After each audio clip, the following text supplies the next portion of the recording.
Hi there, welcome to the new normal.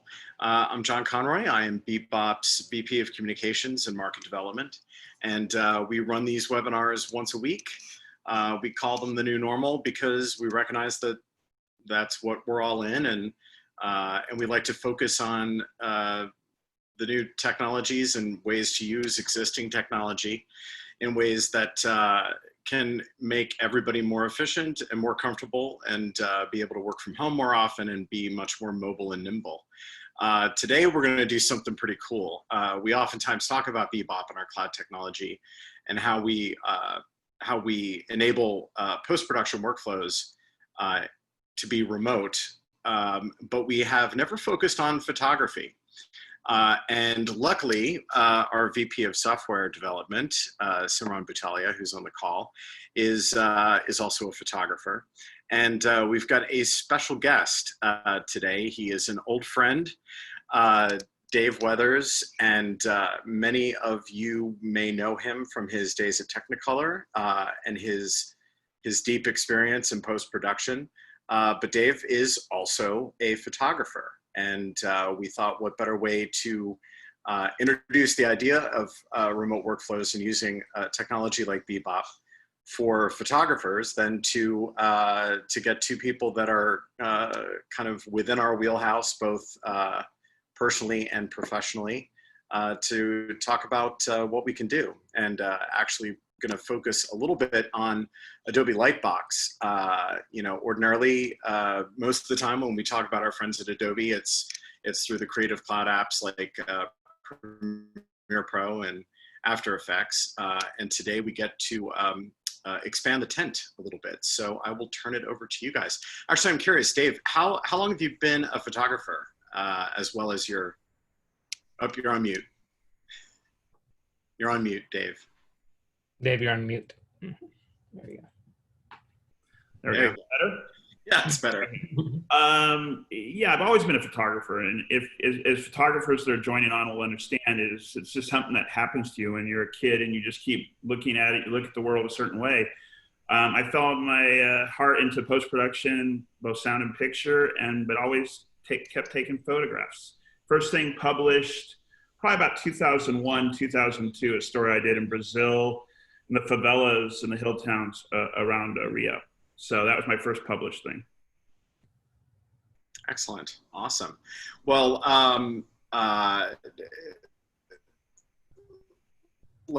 guys, how you guys want to kick off? A little bit of time to mess around on the system.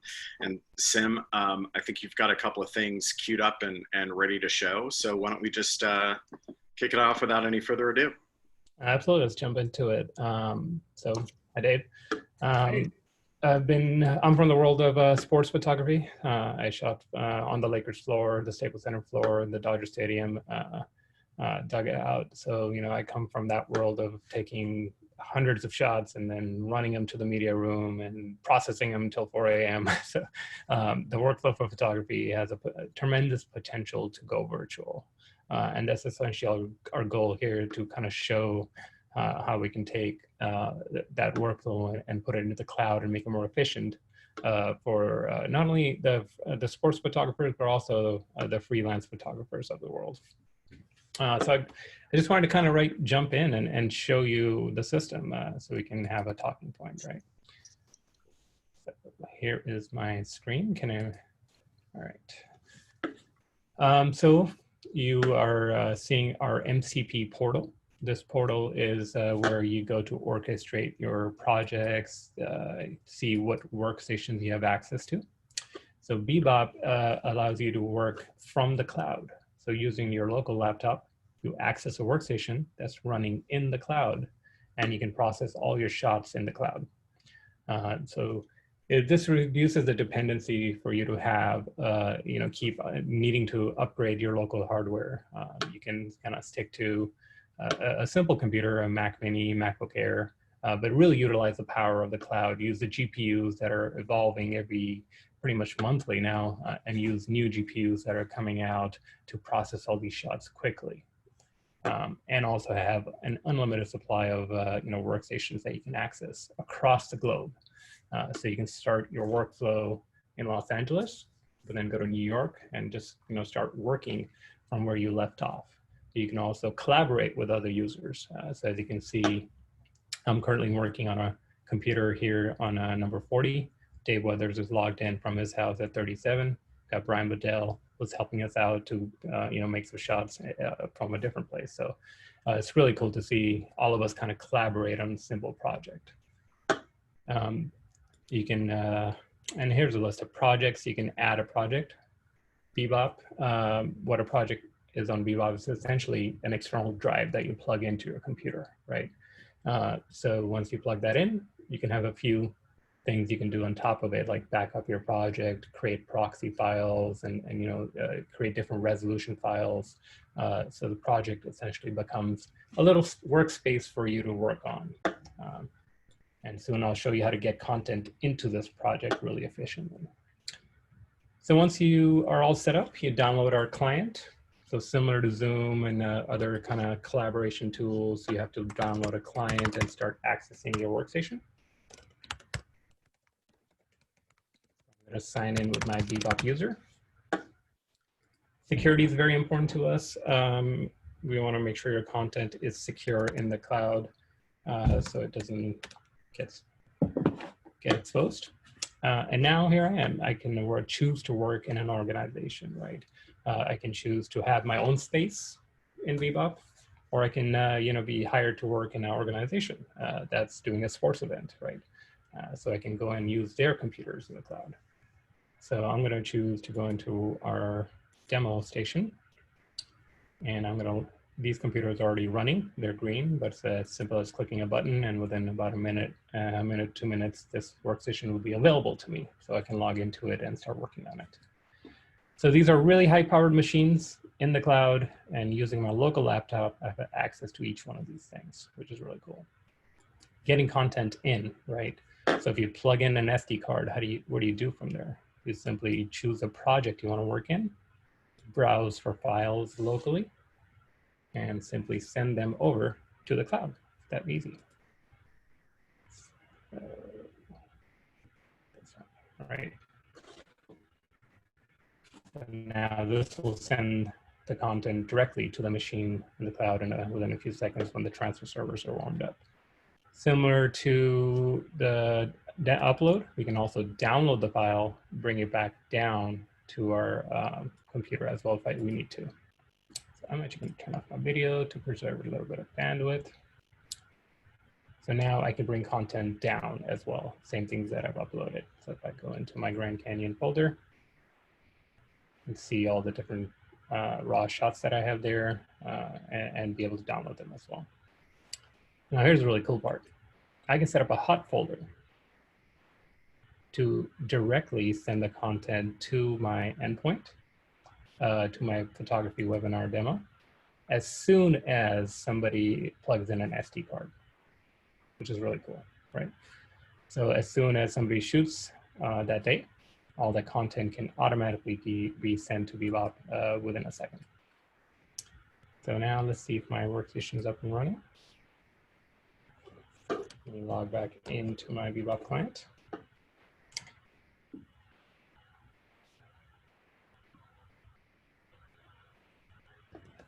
Dave, what would you say is like the typical shoot? Like how much content do you shoot and have to bring in to get processed?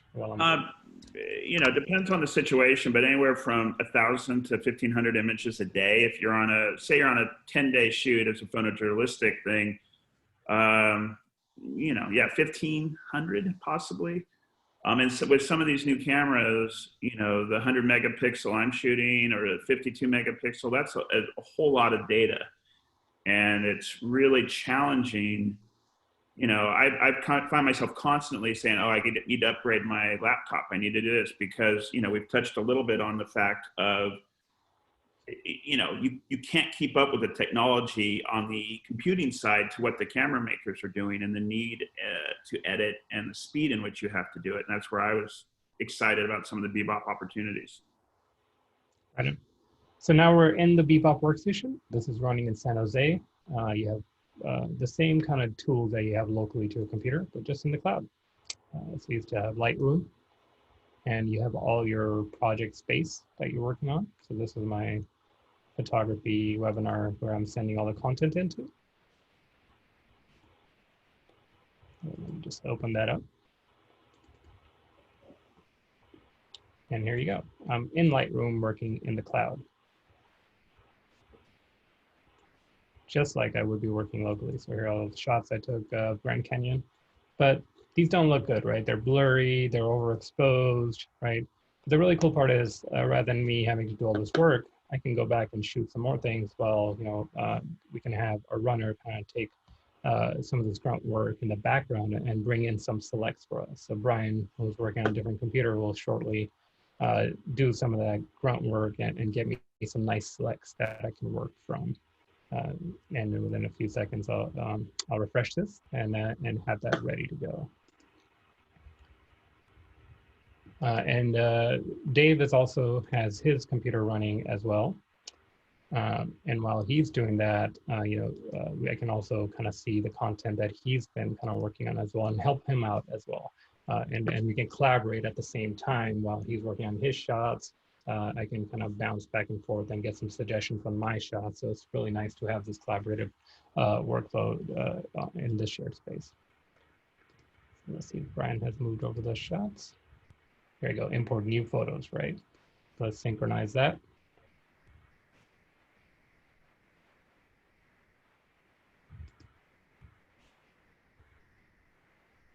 And here's the new shots that he just sent me over. So much cleaner, much better to work with. By the way, Grand Canyon was absolutely beautiful in December. So if you ever get a chance, go check it out in the snow. So now I can this is a really nice thing for me. I have new selects that I can work from, and this all happened in the background. Right. So Dave, I wanted to kind of show that, can you share your screen and kind of show the experience that you have from your side as far as collaborations, what you're seeing on your screen. Okay. Now, can you see it? Yeah, I'm still waiting.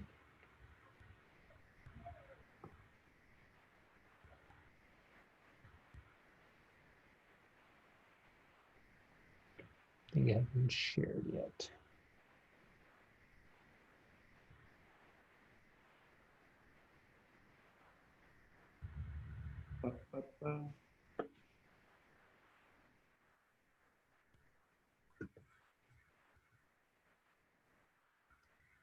You have to select the desktop.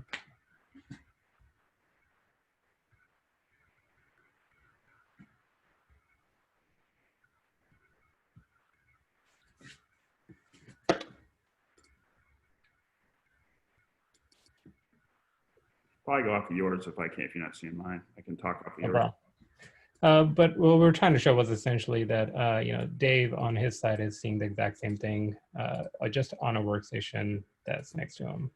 So when he logs into Lightroom, he's seeing the new selects come in, and if I make new selects for him, he's also seeing that as well.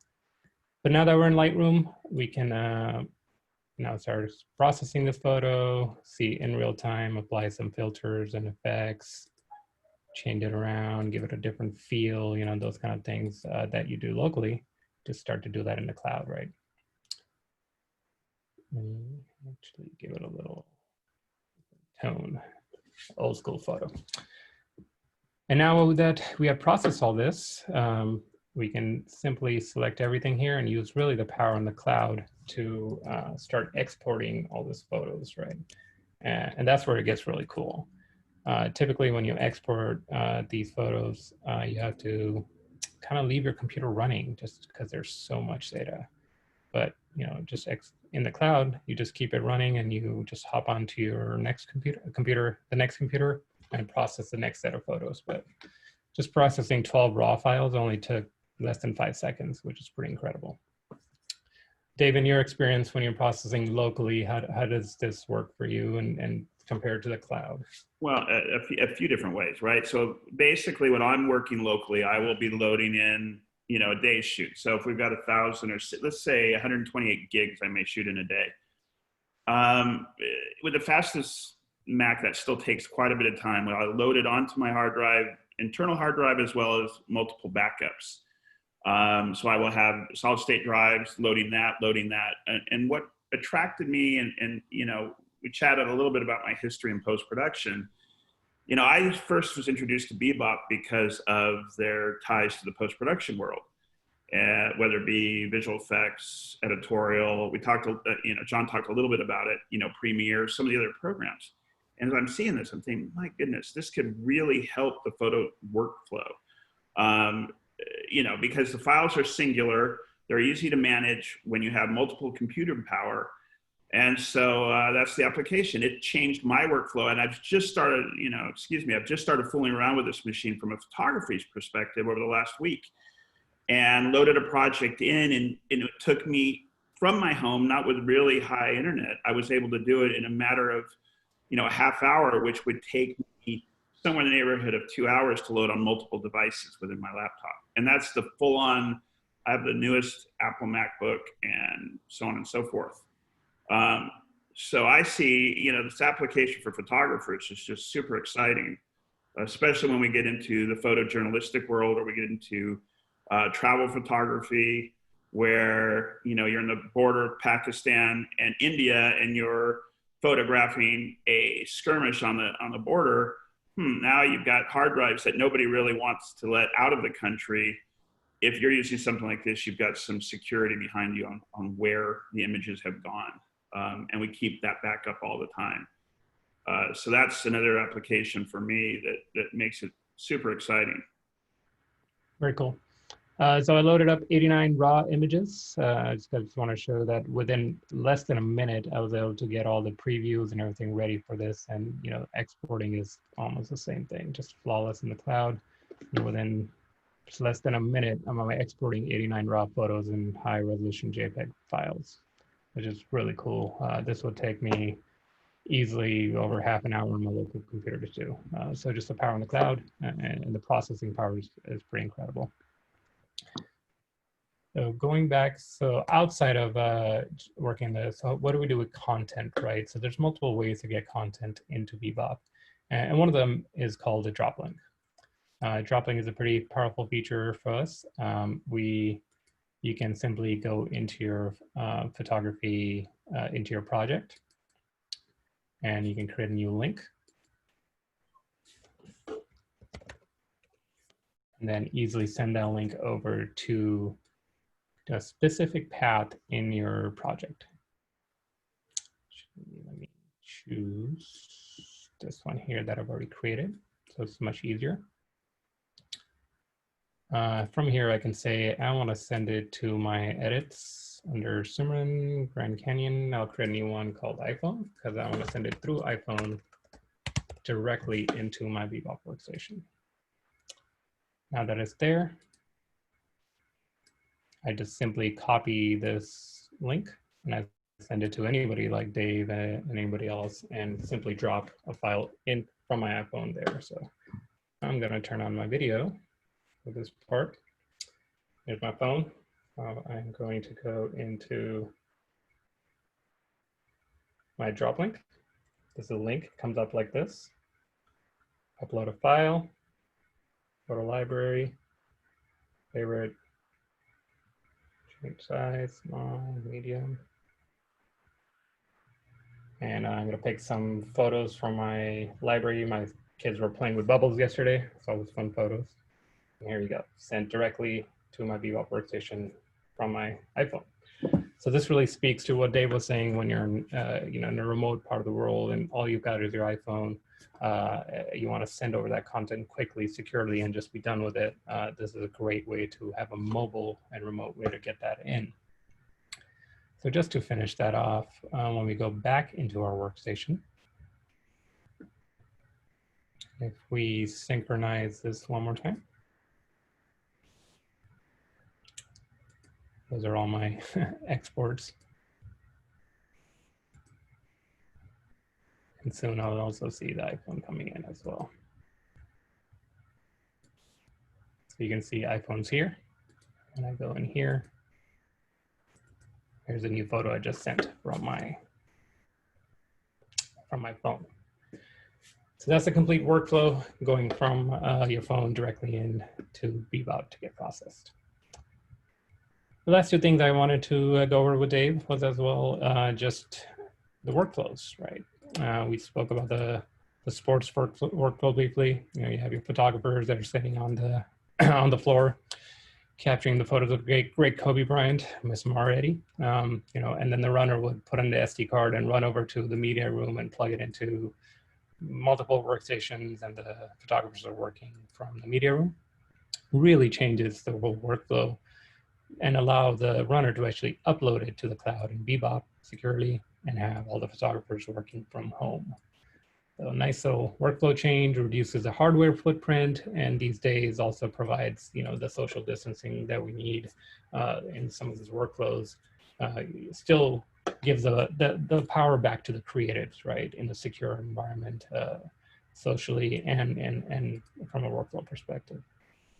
And the other workflow that you know, Dave started and I really want him to chat more about is how cool it is to now collaborate with different photographers from around the world. So Dave, if you want to take this part.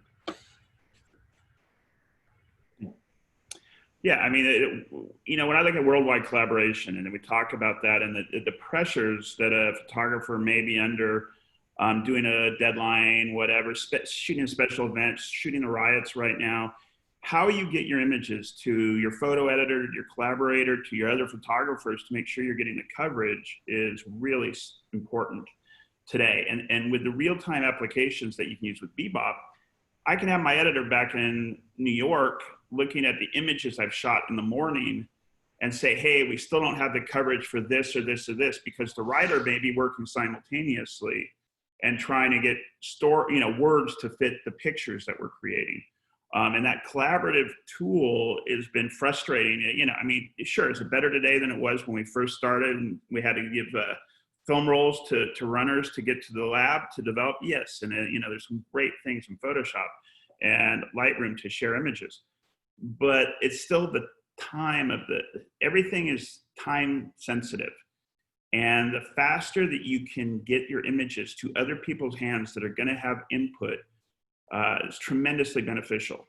Like I was doing a story right before COVID on shaman in Mexico, and we had an editor back in Florida who was looking at these images and had a writer that was putting the story together and talking about here's what I need to see. Can you find this? And so it changed my fixer and my approach to the story from what we did in the morning. In a traditional workflow, we couldn't do that, but we were able to do a download break halfway through the day to create that situation. You know, photography is under a tremendous amount of pressure on that same 24/7 work cycle, if you will, or news cycle. And that's why I'm excited about continuing to play around with this to see, you know, how I can get images to editors faster. So that's what I see in this worldwide workflow. One thing that we didn't really touch on was fine art aspects of things as well. If you're a fine art photographer who is creating images, and sometimes you'll use outside retouchers, you know, and a lot of these retouchers may be in the Eastern European area, that, you know, there's retouchers all around the world that will help photographers who may be amazing photographers, but aren't Photoshop experts. That is another, you know, wonderful aspect that we can play around with. So I can send these images right away to get basically a touch up when I'm doing a product or when I'm doing fine art, and they can look at that and go, oh yeah, now send it back to me, and we know we have the image. So, you know, I think there's just so many exciting aspects to this for photographers. And that's why I've been advocating with the BeBop guys to say, hey, let's really think about how we can help the photographers with this product. It's a really great point on your statement there. Is like, you don't have to send those images and bring them back. You bring the talent to your space, right? Bring them to your workstation. That's the really cool part, is you have a secure environment, and wherever these photographers are, they're working from there. We can lock down the workstation so they don't have internet access. So all they do is kind of walk into a surgery room, do their surgery, right? And that's where it becomes really powerful. And you give input too. I mean, you can be looking at your retoucher and saying, you know, okay, don't really touch it up that much. Those people do have to have pores. You can't have that immediate gratification of what that image, you know, such a collaborative tool for those type of retouching as well. Before we go, we're almost time's up, but I just wanted to mention one thing. Subscriptions, right? Price, cost point. This environment is available at a enterprise subscription from a platform-based subscription. So enterprises can come in and host the workstations. And we also have basic access subscriptions for users and freelance photographers that's more suitable and more affordable for the photographers to come here and work on the BeBop environment. So there's different tiers to satisfy the both sets of enterprises and freelance photographers. Awesome. Well, this was really great, guys. And Sim, can you see the Q&A? There's a couple of questions there. I just wanted to make sure that we crossed off on those with regards to plugins for Lightroom. Oh yeah, absolutely. The beauty of Creative Cloud, working in the Creative Cloud ecosystem, is once you log into your Creative Cloud account, you can start bringing those in. You can bring in your presets really easily. You know, people have a number of plugins. We can bring those in as well. Just bring your own license for the plugin, and we can license those as well. Perfecto. And then what about other tools like DxO Optics? Absolutely. You know, the beauty of the working in a BeBop workstation is outside of Lightroom, Photoshop, if there's other things that are needed for processing these files, we can attach those as well. We can run it through a workflow, different workflows for you once you export the file. Actually, one thing I didn't show, and I really do want to show real quick before we go offline, is this. So locally, I have about 20 to 30 megabits of internet. And me and Brian Bedell love showing this. When you're in a BeBop workstation, you're working with 2 gigabits per second internet speed. So if you need to publish to Instagram, Facebook, YouTube, anywhere you want to publish, you're doing it instantly. Yeah. So that is pretty powerful. I've never seen something like that. That's awesome. You're getting almost 3 gigabits per second, which is insane compared to my local speed test, which is almost embarrassing to show. And but I will do it anyway, just so you see the difference. It can't even connect. It's that slow. Yeah, mine frequently looks like. Okay. I'm getting 200 today, so it's not too bad. Yeah, that's not too bad. Every once in a while, mine will look like something out of like 1998. So this is me kicking my kids off of Netflix. That's why I'm getting 200. Right. But compared to upload, should be, there you go, 10, 5, 4 megabits upload compared to 3 gigabits per second. So yeah, really cool speeds working in the cloud. That is awesome. All right, well, thank you, Dave, for joining us and offering and checking out the system, kicking the tires, I guess, and letting us know your thoughts on that too. And this was great. Thank you for tuning in. This is the new normal, and you will see us next week when we're going to be doing another open Q&A. We're going to be timing that one in the morning to help out our friends and customers that are in Europe. So that is it for the new normal today. Thank you for joining us, and we'll see you next week.